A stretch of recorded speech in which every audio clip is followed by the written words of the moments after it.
Shalom, shalom. Okay, kind. First and foremost, I want to say call halal Yahweh, Bahashem, Yahweh Shai, Bahashem Rakah HaKodash. I want to send double honors to the apostles and the elders of Great Millstone. Send much peace, love, and salutations to Yakim out there pushing the word of Yahweh, Bahashem, Yahweh Shai, in sincerity and truth. Mr. Brother Ariala, just doing a quick lesson real quick. As you can see, the title is We Were Meant to Be Segregated from the Nations. We were meant to be segregated from the nations. And what I was doing, I was listening to this interview done by Patrick Ben David with Bob Woodson, and they were just talking about the real reason Black people are struggling. And he goes on and said, and he's talking about how race isn't a problem, how basically when we was just doing, when we were self-sufficient, when we made sure to take care of ourselves and worked and built for ourselves, we was on par with anybody. Is when we integrated ourselves and became dependent on the other nations, when we became dependent on Esau, is where you see our families start to be broken up, our marriages was ruined, our ability in the workforce and our competitiveness in the market went down, and basically, just our strength went down, man. Once we integrated, and when you read the scriptures talk about that. The scriptures talking about us being separate and being separated, and that's just how it is. That's just how it is, And so I just wanted to kind of play a couple of clips, play a couple of clips from this video. I have like one, two. I have like 4 of them. I don't know if I'm gonna get to all of them, but I have like 4 clips I want to play and just go over some scriptures as usual. You Akyam, if you have comments or scriptures, I'll try to make sure to pay attention to the comment boards, and we'll just go from there. All right. So with no further ado, I'm gonna start off with playing this clip. Let me start out. Yeah, this is good. People could walk safely in those communities without fear of being assaulted by their grandchildren. So let's look at the evidence. When we refused access to hotels, we built our own hotels, financed by our own means. The Wallahaji in Atlanta, the Carver and Calvert Hotel in Florida, the St. Charles in Chicago, the St. Teresa in New York. I could go on and on. When we were denied access to colleges, we built our own. And in fact, our small business formation rate was higher than whites in the 20s, and that really determines. And so when you go back and you study, so-called Black American history, especially during the boomer times, and especially during the times of the Depression, where we were kind of segregated out, Jim Crow period, that whole period, where we had our own schools, we had our own businesses, we had our own towns, and Jake pretty much was building their families and building their own legacy, around America, and that became a threat to the states. That became a threat to the nation as a whole, seeing, so-called Negroes raise themselves up, just like whenever we was being risen up during the time of ancient Egypt. Because we basically had the same thing going on in ancient Egypt where, Jake was slaves, but after time, you had certain Israelites that were kind of building themselves up in the Egyptian empire. And, if anybody's paying attention, you can maybe put that scripture up where it talks about Israel increasing more than the Egyptians and how, Pharaoh was getting worried about that. But anytime that we came into a land, the Most High always made sure that he told us, man, you need to be separate from these people. When we first crossed over, when we left out of Egypt and came over into the land of Canaan, the Most High was adamant about us being separate. We spent the time in the wilderness, and it was supposed to be a proving ground. The wilderness was supposed to be a proving ground for us to basically put off the ways of the heathen and put on the ways of the commandments, put on the ways of Yahweh Bashem Yahushua. And now we're kind of going through that process even unto this day, right? So you read here in Exodus 34:11, it says, observe thou that which I command thee this day. Behold, I drive out before thee the Amorite and the Canaanite and the Hittite and the Perizzite and the Hivite and the Jebusite. Take heed to thyself, lest thou make a covenant with the inhabitants of the land whither thou goest, lest it be for a snare in the midst of thee. See? And that's what's happened even now. You know, it's become a snare.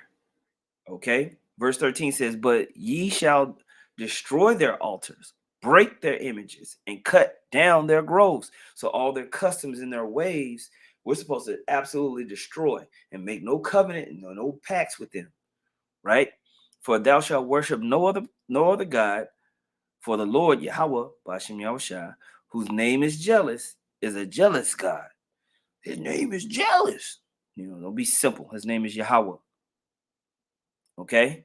So the Most High always commanded us to be separate, not to go into covenant with these people, not to go into any type of long-term contracts where you're making these people equal with you and you're allowing them to kind of coexist in a certain type of way. All right? At least you're going to start following their customs and everything like that. Okay? Numbers 33:52 says, then ye shall drive out all the inhabitants of the land from before you and destroy their pictures and destroy all their molten images and quite pluck down all their high places. All right? All of the stuff that they bring in or they've had in that land, we're supposed to remove, get rid of it, get it up out of there. 2 Corinthians 6:16. And what agreement hath the temple of the Most High with idols? For ye are the temple of the living power. And as the Most High have said, I will dwell in them and walk in them, and I will be their God, and they will be my people. Wherefore come out from among them, and be ye separate, saith the Lord, and touch not the unclean thing, and I will receive you. But what's happened? We've done the opposite. We've touched the unclean things, our people, and gone into the ways of the heathen, and it's just led us down into more and more destruction and sent us into more and more of a negative outcome, an outcome of death. All right. Any group's participation in the economy. Okay, yeah, the water, you found it. Brother Jim Shine, the gospel, Exodus 12:36. And the Lord gave the people favor in the sight of the Egyptians, so that they lent unto them such things as required, and they spoiled the Egyptians. That's when we was, actually head up out of there, But there's another scripture where basically in the beginning it talks about how these people are becoming more than us and mightier than us, And we've done the same thing over here in the Americas, to the point to where the American government and systems, Esau, so to speak, created lanes to destroy the Israelite family,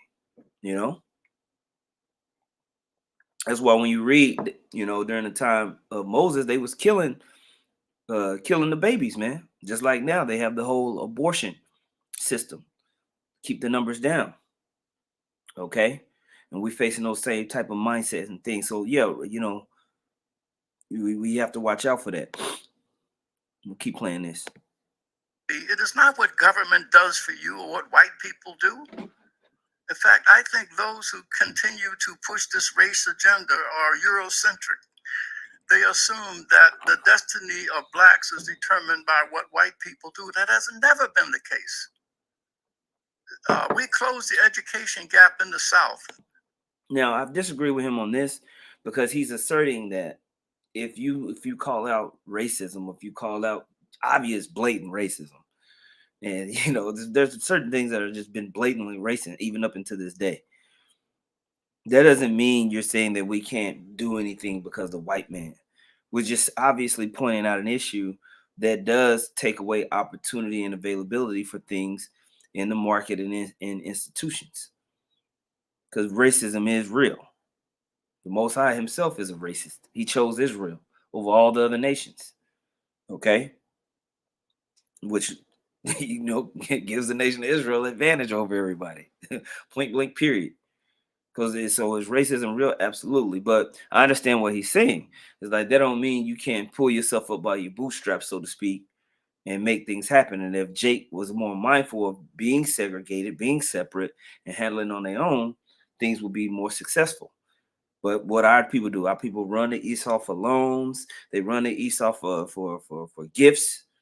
They run the East off for what they perceive as opportunity and power, and they dilute down the people. They dilute down the worship of Yahweh Bashim Yahushua and everything else. Okay?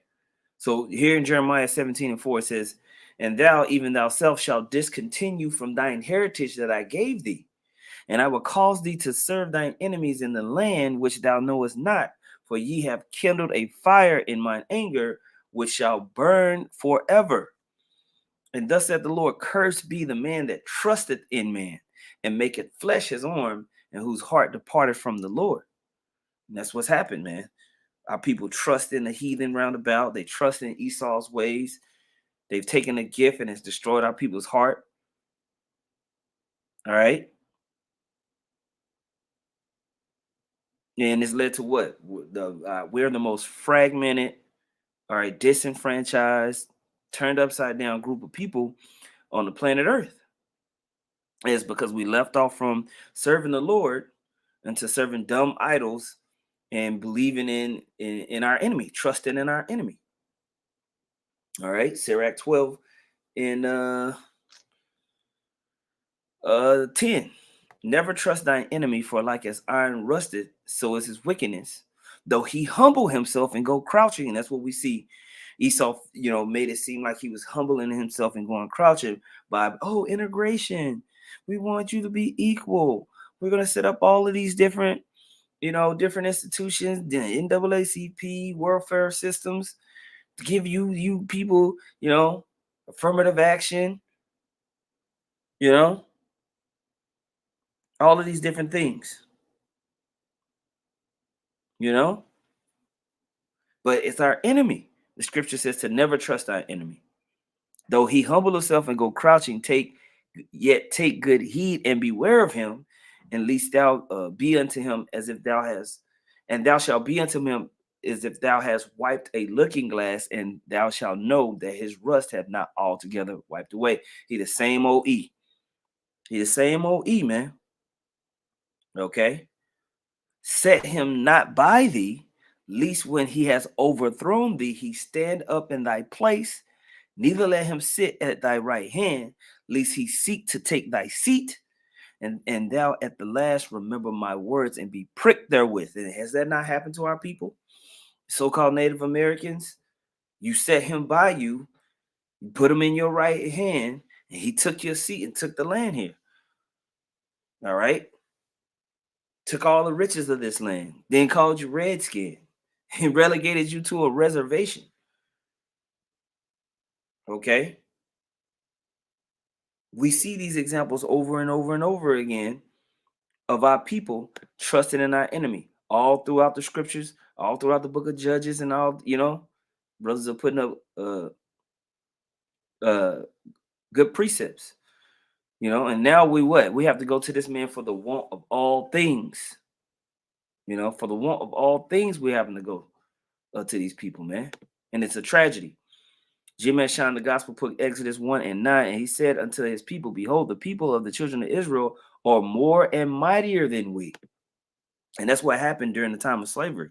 Because slavery was a profitable enterprise, Jake was being breeded. All right. And so not only did you have the so-called Negro, you also had Latinos and everybody else.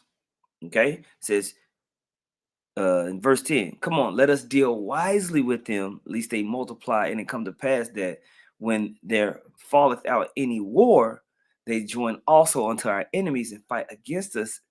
Okay.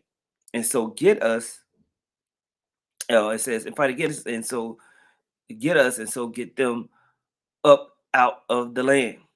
All right. So that's what happened all the way back in ancient Egypt. And then now you see a similar mindset, making sure everything is broken apart, making sure everything's in a way where Jake don't come together fully. right? Or in a way that's meaningful. Okay. Between 1920 and 1940. How do we do it? Julius Rosenwald, the CEO of Sears, came together with Booker T. Washington, and he put up $4 million. The black community matched it with $4.8 million. We built 5,000 schools to teach ex-slaves how to read and write. And as a consequence of that study, that in between 1920 and 1940, the education gap in the South between whites and blacks was 3 years: 8th grade for whites, 5th grade for blacks. Mm-hmm. Within 20 years, that gap closed within 6 months. There were 5 high schools at the turn of the century in New York, Baltimore, Washington, Atlanta, and New Orleans. They had used textbooks, overcrowded classrooms, half the budgets of white schools, but every one of those schools out-tested every white school in those cities. If we were able to close the education gap between 1920 and 1940 through self-determination and hard work, if we were able to out-test white schools in those... Boom. And so he's just kind of highlighting, like, when Jake get their mind to do something, there's always excellence. And that's always been our heritage. It's always been our heritage. You know, Jeremiah 10:16, the portion of Jacob is not like them, for he is the former of all things. And Israel is the rod of his inheritance. The Lord of hosts is his name. You know, our people have always, whenever we put our mind to being excellent about something, whether it's academia, whether it's athletics, whatever it is, it always, music and entertainment, Jake always is going to excel. But because we trust in our enemy, it gets diluted down, destroyed, and taken out the way. Okay, so I'm gonna skip down and go to another part. Okay, where they're talking about family.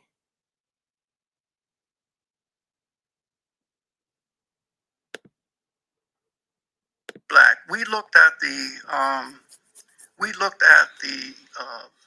experiences. We looked at 6 major plantations to find out what the state of marriage was of slaves. 75% of those slaves had a man and woman raising children.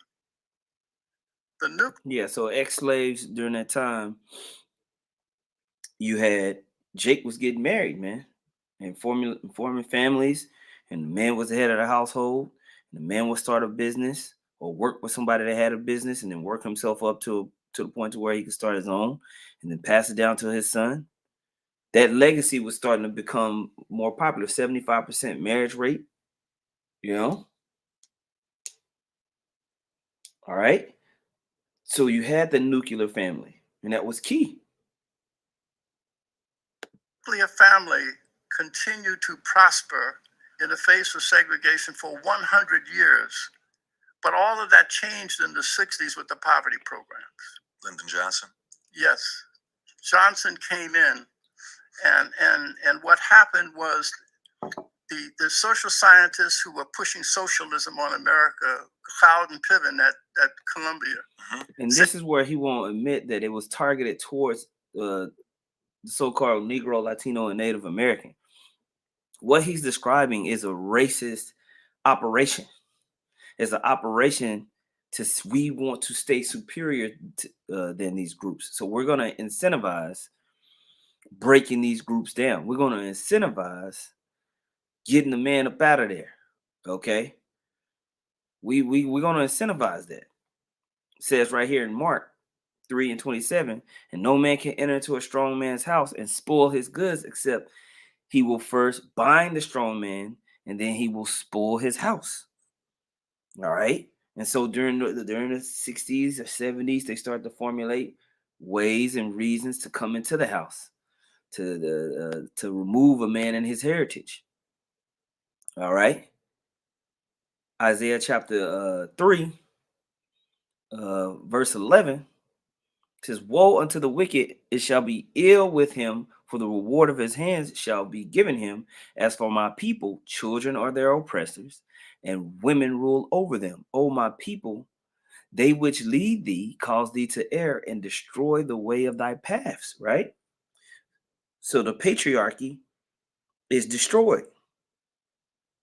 Yep, they incentivize family destruction. That's exactly right. That's exactly right. That if you disconnect work from income, then school dropout rates will increase, drug addiction, all of those things. And so what the government did was offer welfare as an alternative to a man in the house. We relaxed the rules. They offer wherefore as an alternative to having a man in the house. And that's what we see. That's what we see. We separated work from income, and as a consequence, that was supported by the Black Power movement. Also, the women's movement was anti-man, and so you had a combination of social policy. But policy, and now we even see the Black Lives Matter movement is heavily anti-family nucleus, heavily anti-man, supporting the alphabet groups,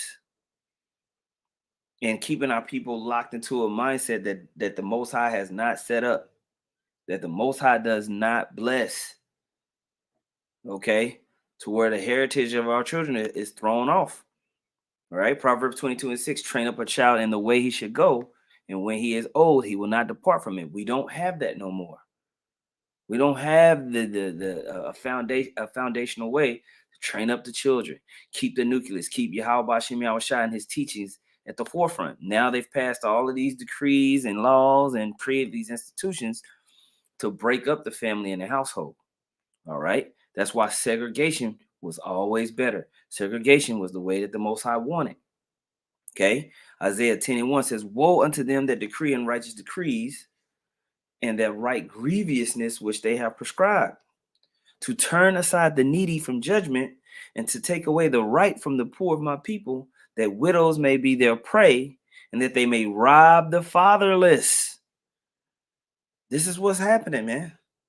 Unrighteous decrees to set this stuff up to keep a perpetual broken state for our people. All right. To just keep that legacy of a broken state with our people, man. All right. she alone wouldn't have done it. The federal government enticed welfare to blacks to go on welfare. Blacks welfare used to be stigmatized in the black community, but the federal government began to interpret it as reparations and as entitlements. They withdrew any requirement that you should tell the paternity of the father, paternity in cases of pregnancy. All of these, so that more blacks came into the welfare system in the first 5 years of the 70s. That millions flooded into the system at a time when the unemployment rate was under 4%. Boom. So now that's another example. They have these welfare systems. They incentivize women to not have a job, stay at home, and just collect the check, kick the man out the house. All right, which destroys the foundation of the children and where their head is at. So the legacy of the house is completely thrown off, man. Okay. Psalms 94:5, they break in pieces thy people, O Lord, and afflict thine heritage. They slay the widow and the stranger and murder the fatherless. Okay. This is what we see. This is what we see. All right. Happening in all the institutions around here. That's why segregation was better. It was way better. It's way better. All right. Micah 2:1. Woe unto them that devise iniquity and work evil upon their beds. When the morning is light, they practice it because it is in the power of their hand. They covet fields and take them by violence, and houses and take them away. So they oppress a man and his house, even a man and his heritage. This is what happens, man. Okay. This is what happens. This is what is happening. This is what is happening, and it's steady happening. All right. That's why we have to come back to Yahweh Shem Yahushua and be redeemed out of this place so we can reestablish order amongst our people. But it first starts with the man coming into the relationship with Yahweh Shem Yahushua. It first starts with the men coming under order of Yahweh Shem Yahushua. That's why this doctrine and the ministry and the work of the ministry is so important. It's at the forefront of anything else. Because we don't have a continuing city here. Right now, we're building that continuous city in heaven that it may be revealed, that it may be manifested, all right, with Yahweh whenever he comes with the Holy Host, okay? So we be caught up and empowered, so and start our own thing through the power of Yahweh Shem Yahushua, okay? Let me skip ahead, okay?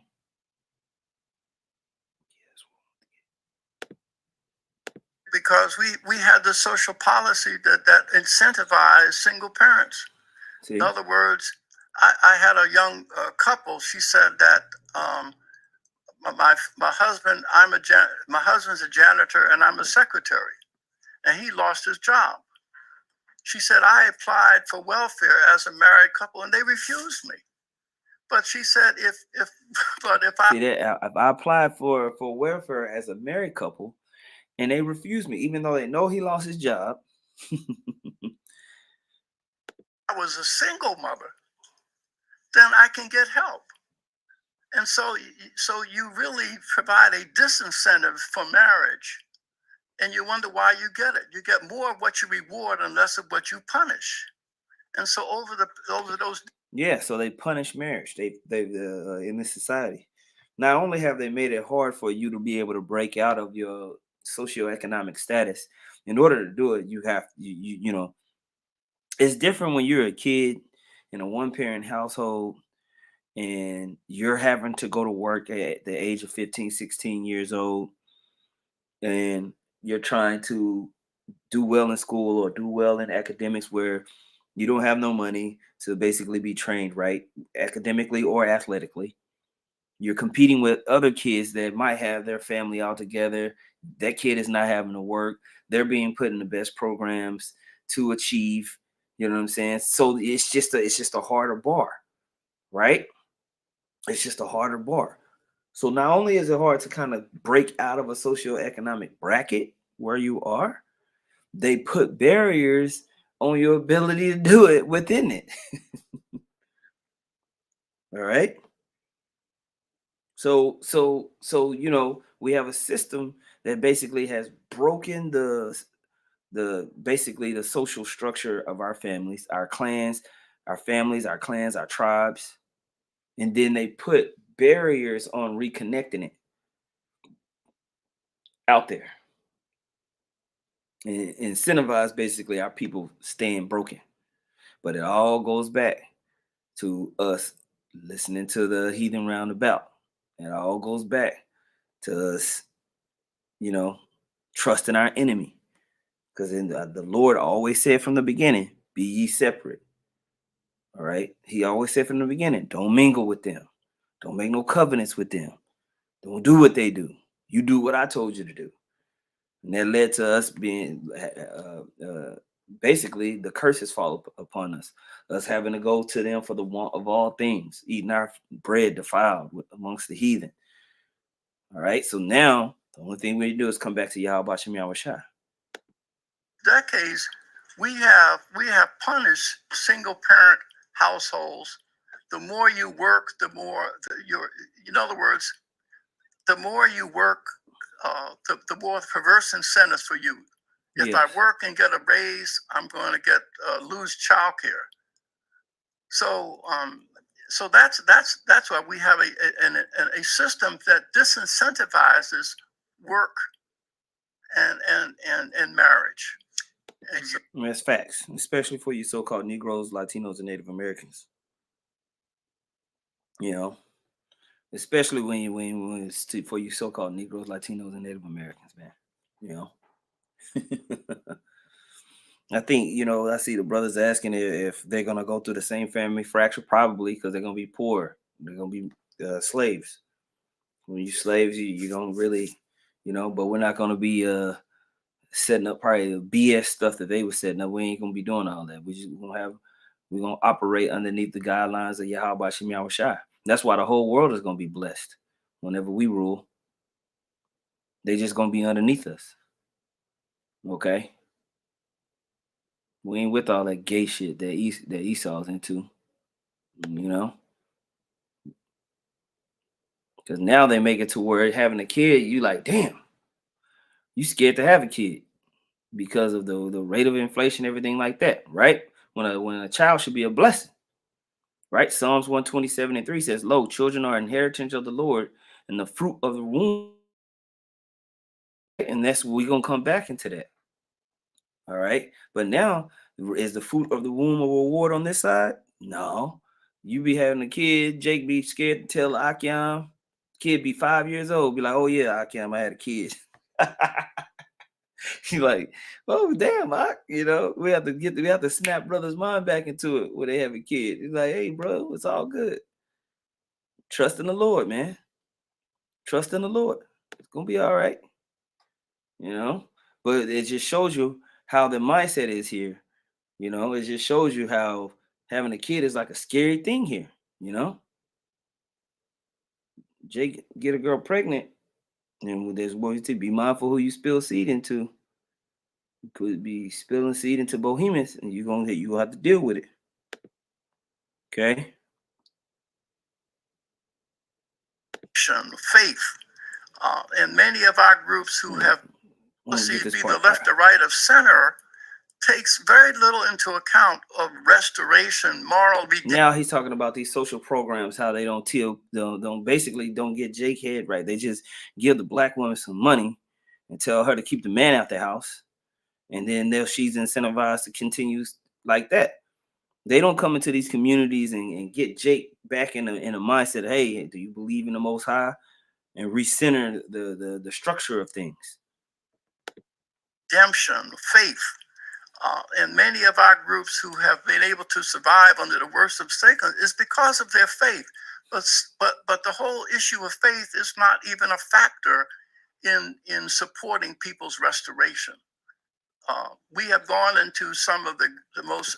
Somebody can get that in Psalms 50. It talks about basically, what do you do to have my statutes and my commandments? Drug-infested, crime-ridden neighborhoods where there were 53 gang murders in the 5 square block area in 2 years, 25 years ago in D.C.